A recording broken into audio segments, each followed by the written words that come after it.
Hello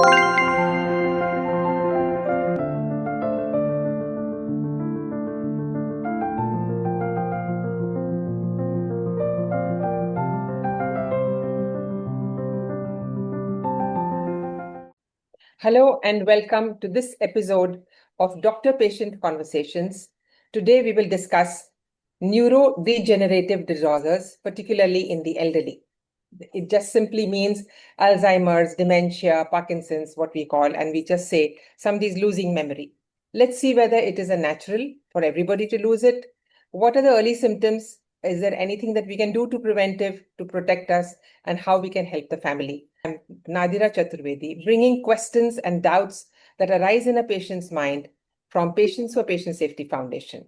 And to throw expert advice on this, we have a wonderful doctor, Ratnavali, who has spent 30 years plus in this field, has created special memory banks. She has created many initiatives. She has worked in NIMHANS for 11 years. She's been a faculty in many places and a practitioner, and also has Dementia Alliance, which is her favorite, to take care of people with losing memories. Thank you, Doctor, for joining us, and welcome to this episode where we ask questions and you give us light. Thank you very much, and thanks for the kind invitation. I'm happy to be here. Let me begin with a very first question. We always assume that old people start losing memory, but not all people start losing memory. And then everybody calls it Parkinson's or Alzheimer's, and we get mixed up. Ma'am, can you throw some light on actually what is the definition and the early symptoms? And is there any distinction between these names that we take so loosely? Yeah, definitely. So basically, they are all called neurodegenerative diseases. So by neurodegeneration, we mean that there is loss of cells. So usually in the brain, it will be neurons. It can also happen in the peripheral nervous system. So there is loss of cells or progressive cell death, as we call it. So these start usually very slowly and they continue to get worse over time. So they are also progressive. So these are the two most important features of neurodegenerative disorders. So there are multiple examples. So like you mentioned, Alzheimer's disease, Parkinson's disease. So how the symptoms are seen is depending on which cell type is lost where. So the site in the brain will determine how the symptoms evolve. For example, I will say that suppose if one has Alzheimer's disease, usually there'll be cell loss in the medial temporal lobe. So hippocampus and entorhinal cortex. So that's the site of memories. So that's how we have problems with memory, recent memory, forgetting conversations. If it is Parkinson's disease, there is an area in the brainstem called midbrain, and there is a special set of neurons called substantia nigra. So there is loss of those cells, and there is also reduction in a very important neurochemical called dopamine. So there is cell loss followed by loss of dopamine, which causes the symptoms of Parkinson's disease like slowness of movement, difficulty walking. They can have stiffness, tremor. So in other words, it depends upon where the site of cell destruction starts. So ma'am, if you say cell destruction, that means is it because of aging or an injury, or is it like, why does it happen to certain people who is more at risk of getting it? So age is an important risk factor for many of these neurodegenerative diseases. So as we grow older, our risk of getting these diseases increases. So there are genetic factors. So having a family history increases one's risk. Even lifestyle changes for instance, like having hypertension, diabetes, will increase your risk of getting Alzheimer's disease. And if it is Parkinson's disease, it may be having exposure to some environmental toxins, pesticides may increase your risk. So people who get depressed, who have a very life-changing event after death of a spouse or loss of a job, especially if they get depressed, and that can definitely increase your risk of developing a disease. Example, Alzheimer's disease. How does one distinguish and how does one diagnose? Are there any tests to find out that this is Alzheimer's or this is Parkinson's? Because you mentioned the treatment, I'm sure, would be different for each. So usually the clinical profile. So when you have these symptoms, a set of symptoms, so it's called a pattern. So a set of symptoms would define a disease. Like I mentioned for Parkinson's, if you're having stiffness, tremor, or slowness, the kind of walk a person has is quite distinctive with Parkinson's disease. So these are called clinical pointers. So when the person comes into the clinic, we can see these are some of the symptoms. Or it could be early memory impairment in Alzheimer's disease. A person is forgetting conversations, asking the same question again and again, misplacing things, burning things on the stove, forgetting to switch off the gas. So these could be early indicators that there is some issue. Which means, if I can understand, that means there are two categories. One is related to the memory and one is related to the body movements, what we would call motor movements. So there are two different streams of degeneration. Yeah, so there are three different streams, as we say. One would be motor. So motor can be like what we described as tremor or weakness. It can also be weakness and twitching, like in motor neuron disease. Second would be cognitive. So cognitive would be memory problems, behavior and mood. So somebody can also get very withdrawn, lose interest in the surroundings. They can get depressed. So these are three different. So cognitive, behavioral, and mood and motor symptoms. So there are three different categories, patterns of symptoms, and they can overlap. A person can have more than one set of symptoms. That makes it even more difficult. So if somebody is having these symptoms and we initially say, oh, it's just depression, or it's just withdrawal, and he'll come around or she'll come around, and we ignore it. So does it harm, or does it relate to more progression if you don't treat it early? How can I catch it early? How do I present? I don't even know which doctor to go to. I mean, it's just depression. So you just keep quiet and try to talk to the person. So how can a family member, or does the patient himself, is it able to talk about the symptoms? So usually if they are significant enough to cause disruption in your daily routine, so a person who's able to cook very well and suddenly finds there is some fumbling, not able to manage finances, having problems shopping, not able to add the bill. So these are some of the indicators that it is much more than normal aging. A normal elderly person can manage with a little problem, even if they have little problem like slowing of walking, but they are fully functional. They interact with their family. They're able to do all their activities independently. So even depression should not be ignored.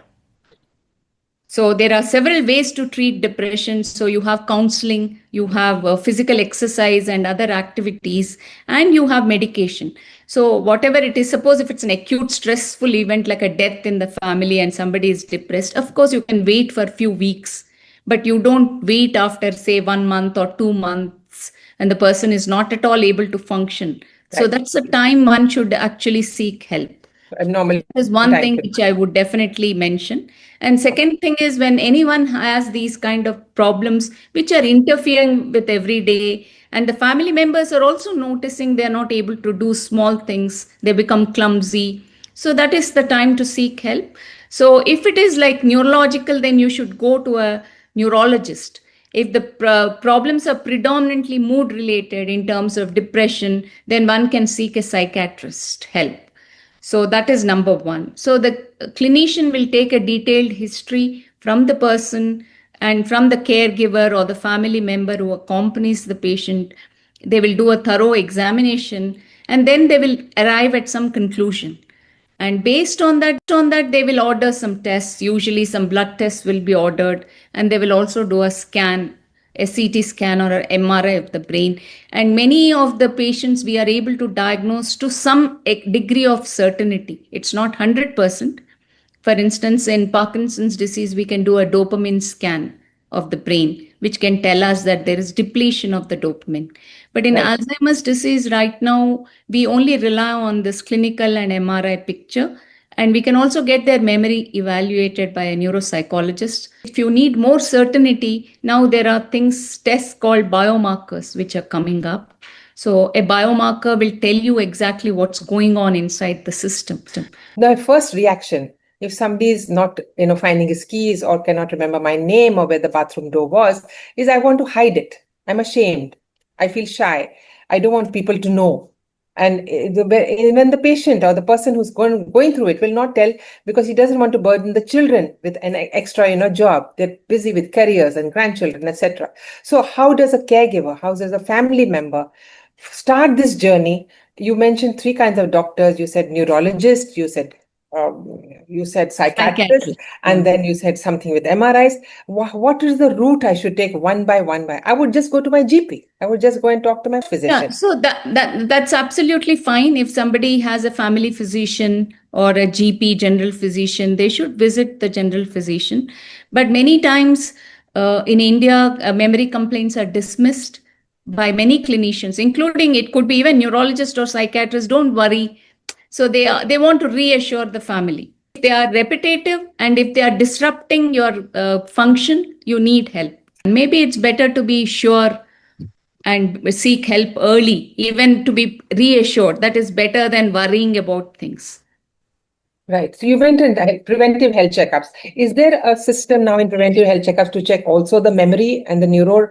So I think there are a lot of apps which are coming up in the market now, and people are trying to use that memory screening to do that. But you can also sometimes use some web-based apps where they tell you, you can check your memory and see whether it is normal or not. Right. So does this mean that we can do things to prevent getting into these neuro disorders? Yeah, absolutely. Is there anything preventive, as a person, above a certain age maybe? Oh, there are, more than 10 things I can tell you to prevent. So So actually prevention starts in childhood only, in terms of, having a good education and nutrition. But if you are in your 30s, 40s and all, there are several things which you can do. So one is, the most important thing would be getting physical exercise. So I think that there is robust evidence to suggest that the physical exercise helps a lot in preventing these kind of things. The memory also, in the brain also. Yes, all neurodegenerative diseases. Right. It will also reduce your risk of getting a stroke and cardiovascular heart attack and things like that. But it will also reduce your risk of neurodegenerative disorders. It can postpone it. So physical exercise is very important. I also want to mention one thing, that there are people who walk very briskly in the morning and then they spend the whole time sitting on the couch reading or watching television. So that's not good, basically. So we would like people to be more active throughout the day. It could be just walking around the house doing simple chores. So that's very important. So the other thing is that one needs to be socially engaged. So we should avoid depression, loneliness, having repetitive negative thoughts. That's supposed to be very bad. So gossiping is good for the brain. Right. That's fun. That's a fun activity. Yeah. Make friends, talk to people. Friends, yes. So that's very important. And then make sure that if you have blood pressure, diabetes, high cholesterol, you get them checked up and make sure you take medication and make sure it's controlled also. One needs to also track the progression, not just say I'm on medication, forget it, and then find that the sugar is 300. The monitoring the health, not monitoring is also very important. Diet would be equally important. Right. So make sure your diet is low in saturated fat. Make sure you don't eat too much sugar and increase your consumption of green leafy vegetables, fruits. Cut down your alcohol and stop smoking. So these are very important things, because there's a lot of things in Indian diet which are supposed to be helpful, like curcumin from turmeric. Yes. So that's supposed to be very good. And, like we have things like amla or gooseberry, we have drumstick. Yes. So the leaves as well as the fruit have a lot of antioxidants and they prevent degeneration. Right. So very, very good. Get off your phones and make sure you get adequate sleep. So there's a lot of discussion about why people are getting heart attack, why people are getting stroke in the present day social media. So one of the important risk factors is having inadequate sleep. Sleep So hygiene. people don't recognize that at all. For instance, in sleep, not only does it consolidate memory, so it strengthens your memory formation, but also what I mentioned, these harmful proteins which get deposited in Alzheimer's disease. So at night when we sleep, so there is something like a almost glymphatic system which acts like a washing machine, and it clears all these harmful substances from your brain. So people don't realize that their sleep has many benefits. So it's very important that one should have adequate sleep. So that I would like to stress. And then one should also wear helmets and seat belts and not use the phone while driving, because head injury is a very important risk factor for neurodegenerative disease, especially Parkinson's and Alzheimer's disease. So that is very, very, very, very important. You see everywhere people are driving with Careless speed. Absolutely. Yeah. Even the pillion riders, just 2 people, 3 people wearing nothing. Even if the driver is wearing, the people at the back are wearing. It's not about the law, it's about protecting your own health. Your own head, yes. Yeah. And then I think that one should also do yoga, pranayam, and so meditation, which I think that these are important things which we can imbibe from our culture. These are things which are very important. They will also help you to handle stress better.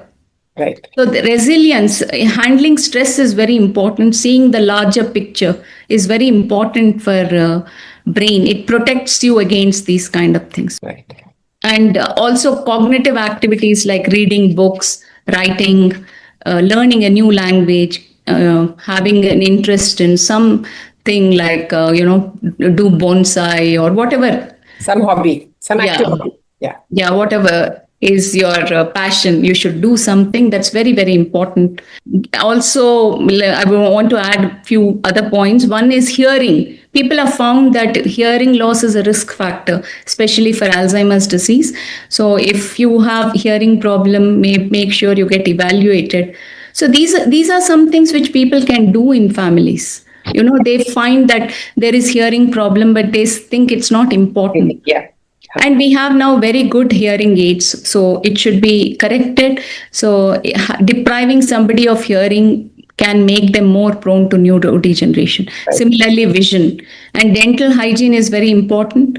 Oral hygiene has been tracked to increase risk of stroke. So the simple solution would be having salt water rinse at night. Simple. Yeah, so apart from having expensive toothpaste, you can just do a salt water rinse, and that would kill the bacteria. Yes. So I'm sorry, it's been a little exhaustive, but I think it's you've given wonderful tips. We'll use them for aging also, because even in our aging healthy aging, these tips will come up with. But suppose we do get one of these diseases, just medicine alone will cure it? What are the therapies? What are the treatment options that I have? So right now, we don't have any cures for these disorders. We have medications which are available to control symptoms and also sometimes to slow progression. For Parkinson's, we try and replace the dopamine which was lost. But obviously, we are not replacing the cells.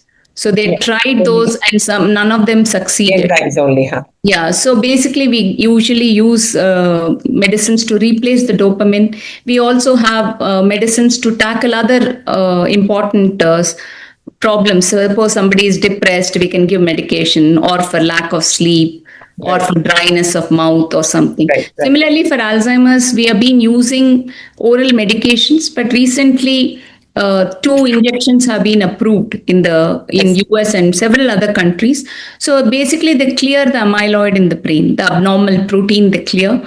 And so we need longer studies, but right now they seem quite effective, especially in the early stages. So they are not effective in moderate and severe stages. So they are effective in the early stages. So I think that the picture is changing day by day. So there are lots of rapid advances. So the many things may be available if we do this talk, say 2 years down the line. So which means at the moment, it is a one-way street. It is only progressing. Can I reverse it? Can I stop it? Can it get cured or just managed? Right now it can be managed, but it can be slowed by applying all these lifestyle choices, which I mentioned. They can slow, there is some evidence to say that they can slow the progression to some extent. They won't reverse it. But So that's a big thing, because people say that somebody has some problem at 80 years. Yes. So if they're living independently for another 10 years, it's a very big plus for the person as well as the family. True. So so by the very nature of it, when you mention functional, disability or difficulty rather, that means the burden of care comes on somebody else in the family, or maybe a paid caregiver or just a family member. So how do you take care of the compassion fatigue, as it's called, or caregiver burnout? They also need help with that. Yeah. I think that the caregivers definitely should have their own network, even in the family. They should have some distribution of care. It should not be only one person. They should take breaks from caregiving, and they should also be counseled. So they should approach caregiver support services. But definitely, there are still some organizations which can help you in providing these support services. So one should avail of those support services, and one should. There are also lots of resources on the internet which tell you how to, make time for yourself while taking care of your loved one. You mentioned support services. So is there any particular, I read about you that you started something called Dementia Alliance. Would you tell us what that does? And is it like a patient support group? Does a patient, belong to that, or a family member belong to that? How can we avail the benefits of that? So I'm just working. I'm partnering with Dementia India Alliance. I'm not started it. That is a non-governmental organization, and basically they are doing multiple activities related to dementia. So they do awareness, they do advocacy, and they're trying to formulate a national dementia plan for India, which some countries have, India still doesn't have. And they're also trying to do support groups. They're having some care support services. So they have different partners, and we are one of the partners, the Cognitive Neurology Clinic. But they also have partners like NIMHANS and other organizations with whom they work. So trying to have different multiple services for families with dementia. So that's what they are trying to do. More such support groups that we could, people geographically can avail of. Yeah, there are. You can first consult your local hospitals and find out if there are any services. Apart from that, there is 𝐴𝑟DSI, that is Alzheimer's Disease and Related Society of Diseases Society of India. Right. They have chapters in different cities. Then there is a Movement Disorder Society of India, which also gives information and resources for patients, especially with Parkinsonism and those kind of disorders. There's Dementia Caregiver Notes. So there are people like patients, caregivers who have started services because they didn't have access to information. Yes. So they are trying to provide. So Dementia Care Notes is one run by a such person who does this kind of excellent service. There are also patient WhatsApp groups. And you can also approach other international organizations like Alzheimer's Association. Right. They have a lot of resources on the net.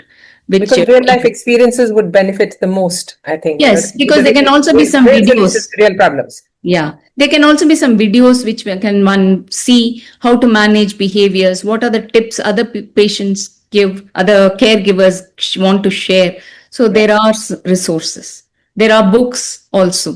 So you've given us hope that if you have this problem, it doesn't mean it's a one-way street. No, not at all. Several things. One can at least contain it, control it, and not feel so bad.